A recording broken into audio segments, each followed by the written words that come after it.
Hi everyone, it's Koinzell here. So today I want to talk about how to future-proof your Rosaria. Honestly speaking, I had wanted to do a Rosaria video on the same week, which was last week that she was released.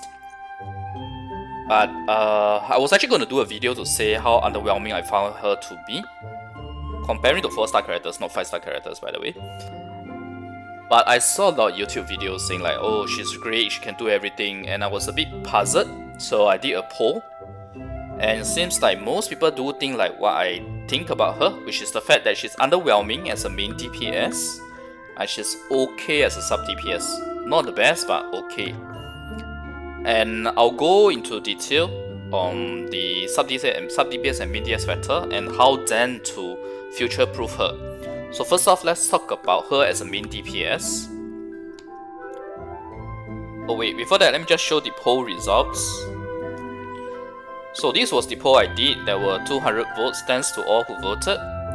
Basically, the overwhelming result was her being okay as a sub DPS but underwhelming as main DPS, which really was exactly what I thought, and I am planning her as a sub DPS on my main account, but I'm using her as a main DPS on my F2P account.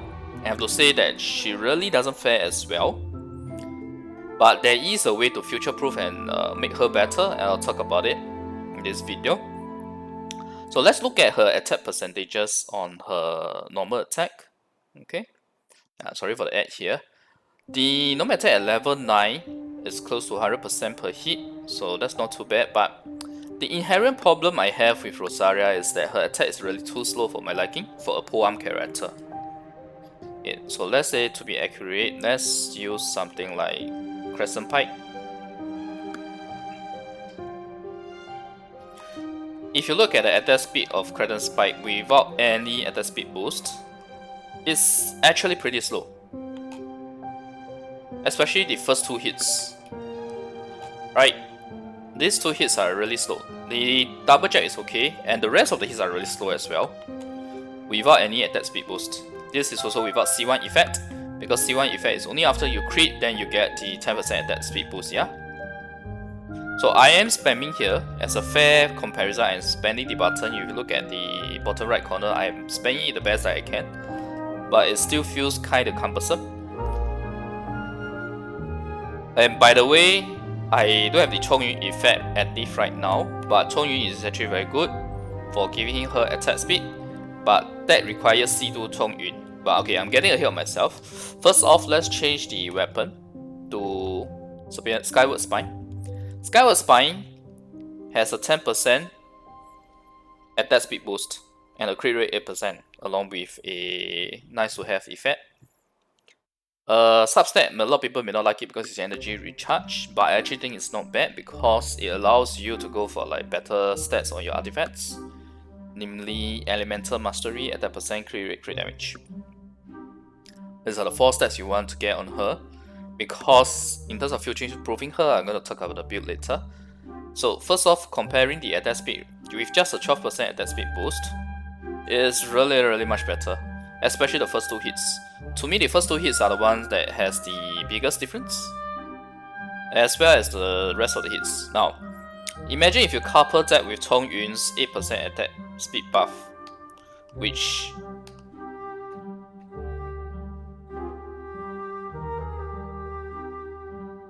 it's under his talent, under steady breathing. So even with a C0 Chongyun, you'll be able to get the 8% attack speed boost here.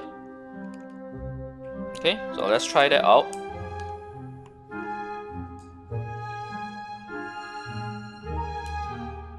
Now this feels much better, right?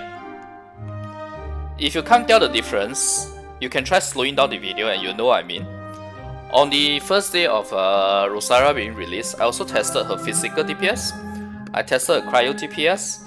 I have to say the Cryo DPS feels a lot better, because it solves the most inherent problem of Rosaria as a main DPS, which is her cumbersome attacks. Honestly, her attacks are kinda like a Claymore user, honestly speaking. A faster Claymore user. But with all the attack speed boosts, you can imagine that it can actually be pretty good, and that is where Cryo DPS comes in. Yes, I'm going to talk about Cryo DPS because I feel that Cryo DPS has a much better potential than Physical DPS. Because Cryo DPS, number one, there's reactions, right? You can do a reverse melt. In this comp, you see that I have a Xiangling here to help with the reverse melt. You have Chongyun here to give the cryo attack. I mean, you can tell, right? All the swings are now added with a cryo color, the cryo effect color.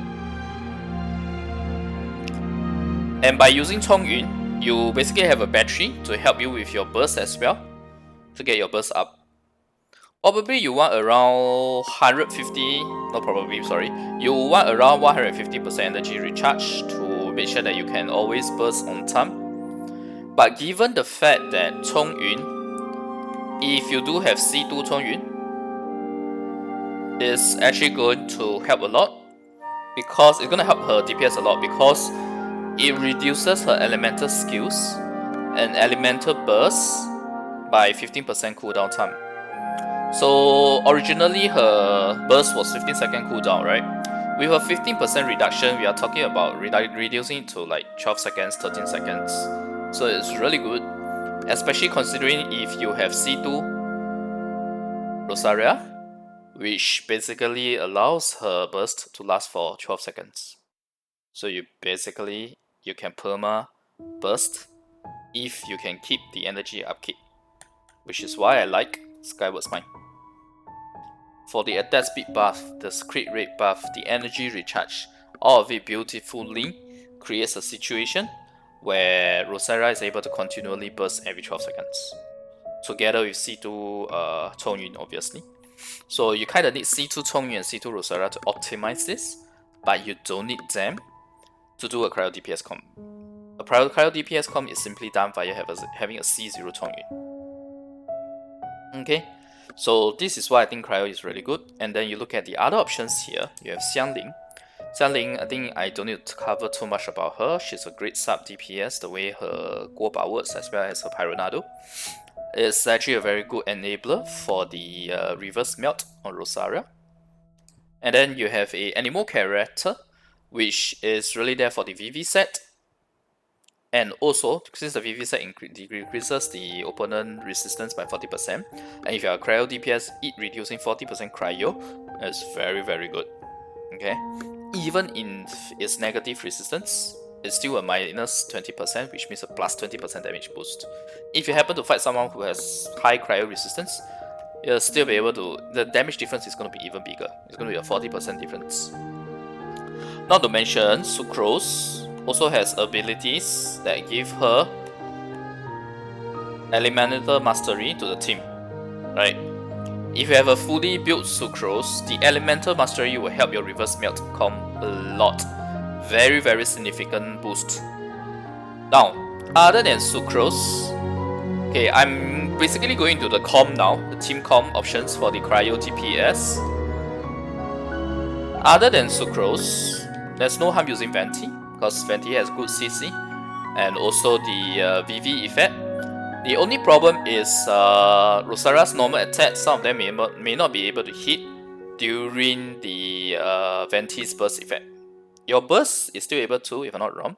Your elemental skill, the second hit is able to, and the normal attacks are only certain of the hits are able to. So you do suffer a little in that aspect. Now, the very good one, another very good choice is actually Jin, because if you have C2 Jin, if you can see, I'm a Will on this account and I don't have C2 Jin as well. But obviously, I'm not super Will. I'm not super heavy Will. I'm not a Leviathan. Yeah, that's the term, right? Yeah. So anyway, if you happen to have a C2 Jin, you can actually use her to further boost the Rosaria's attack speed by another 15%. So in total, right, if you're using a Skyward Spine plus her C1 effect, that's 12% plus 10%, plus Chongyun effect is already 8%, that's 30% attack speed boost. If you have a Jin, you can actually achieve 45% attack speed boost. Now she's gonna really attack like a Poem character, right? So yeah, I actually am very optimistic about the Cryo build. Cryo DPS build, I really like it. The only problem is I don't have my Chongyun well built per se, I also don't have my Sucrose well built per se. Yeah, I mean you can see the level, right? She's only level 70. And I don't have her artifacts for Sucrose. And I have to put all my farming on hold because of the Wishful Drops event, the Endora event, because we had to use all our resin for that Hero's Week boost, right? So yeah, that's the reason why I haven't had the chance to try out the Chong. Not to try out. I actually tried this out already, but I didn't have a chance to optimize it because of the two unoptimized characters, which is my Chong and my Sucrose. I mean, my Xiangling is only barely decent, honestly speaking. She's already starting to use the rejected artifacts from the rest of my characters. Yeah. Alright, so anyway, this is the comp that I'm talking about here. Effectively, to future-proof Rosaria, you should use Cryo DPS. Why? Okay, so before I talk about future-proofing, I think that Cryo DPS is better than Physical DPS. I've tried both, and Physical really feels very underwhelming for me. And Cryo, as a main DPS, requires you to have Chongyun. If you have Chongyun and these characters here, you can actually make a very strong team. With as a reverse melt team, a reverse melt comp, you'll be able to dish out very nice damage. If you don't want to do reverse melt, you can replace Xiangling with Xingqiu, for example. And Xingqiu is going to be able to enable you to effectively make use of the Blizzard Strayer 4-piece set effect, because he's going to make sure that there's constant freeze. That's the beauty of Xiangyun's burst. So, that putting the possible comp aside, there's two main options, which is either go Hydro, Xingqiu, or go Pyro, like Xiangling. Okay? And fourth character, I recommend using an Animal character for the VV set, but you can also use someone like, say, Zhongli for shield, because Zhongli shield is always good, and there's also resistance strat from his shield. Not to mention, Zhongli also enables you to use Vortex Vanquisher if you happen to have it. Vortex Vanquisher actually can perform pretty well on Rosaria as well. So basically, I'll say most of the 5-star weapons are pretty good on Rosaria as a Cryo DPS. So the good thing about Physical DPS is that she can use Crescent Pipe, right? But like I say, right, her attack speed is too slow to truly optimize Crescent Pipe. The beauty of Crescent Pipe on Xiangling and Zhongli is because their attacks are so fast, and they have so many multiple hit attacks, right? Both Xiangling and Zhongli have an attack where it's 4 hits. All 4 hits will trigger Crescent Pipe. But Rosaria doesn't have that. The highest hit Rosaria has is like 2 hits. So that's why I feel like Crescent Pipe isn't exactly like her most optimized option. So that's why I feel Cryo DPS is better, and not to mention it's a lot more fun when you are attacking at a faster speed. I mean, don't get me wrong, one of my favorite characters is Razor, and he's not exactly a fast attacker other than when he's in his burst mode. Okay, so that's the comp portion of it. Cryo DPS, what I think is better. The team composition options. Now we are going to talk about future proofing. Okay, so why do I say Cryo DPS is a much better future proofing option? Because of Glacier and Snowfield set, which is the new set that has been data mined. Now we don't know when it's going to be out. It could be out in 1.5, it could be out at 1.6, or maybe even later. There's no real word on when it'll be out. But the fact that it has already been data mined means that it's definitely coming. It's already in the beta, and it's actually a very interesting set because the 2-piece bonus is also cryo damage. It's super conduct damage. There's a boost of the 4-piece bonus. What it boosts is that it boosts your super conduct damage by 100%, which is the AoE effect of super conduct, not the resistance shred. Melt damage increased by 15%. That's very nice for the reverse melt comp that I just mentioned. And using Elemental Burst increases cryo damage bonus by 30% for 10 seconds. Which on your Rosaria, if you have C2 Chongyun, you can essentially get this up all the time really. Why? Because the remaining downtime of the 2 seconds, you are just switching to other characters to cast their skills. So effectively it's a 100% uptime on these boosts. So we're talking about 45% cryo damage bonus and 15% melt damage bonus. And this is just fantastic. But it's a new set, so it means that we need to farm for it. So it's kind of being painful to farm for it. But think of it this way: the best way to future-proof your Rosaria now is actually to use a double Cryo, double Blizzard Strayer, together with either a double Glads or even a double Nobliss for the 20% burst damage. Because a lot of her DPS is going to come from her burst. I mean, that's the reason why she's okay as a sub DPS, is because her burst damage is good. By using her as a Cryo main DPS, you're making use of her burst skill. In fact, you're getting the optimized part of it by having Cryo damage bonus on top of even your auto attacks being Cryo. And it's going to be a very smooth transition when this new set is out for you to actually go from 2-piece Strayer or together with 2-piece Glads or 2-piece Nobliss to transition into 2-piece Strayer, Blizzard Strayer, and 2-piece Glacier and Snowfield set, which is this new set here. And when you do eventually get the 4-piece Glacier, you can use it as well. So it's going to be a very nice, smooth transition without any real loss of damage per se. In fact, 30% Cryo bonus. If you're talking about 2-piece Blizzard Strayer together with the 2-piece Glacier, it's 30% Cryo damage bonus, which applies to your every single attack, which is your auto attack, your elemental skill, your elemental burst. So you see where I'm going? Because if you were using Cryo damage 15% on Blizzard Strayer 2-piece, along with 2-piece Glads, 2-piece Glads only gives you 80% attack. It's nowhere near a 15% damage boost. That's number one. Number two, even if you were using a Nobliss Oblige set, the 20% burst damage is only on your burst. It doesn't boost your elemental skill, it doesn't boost your auto attack, which as a Cryo main DPS, those two are also important components of your main DPS output.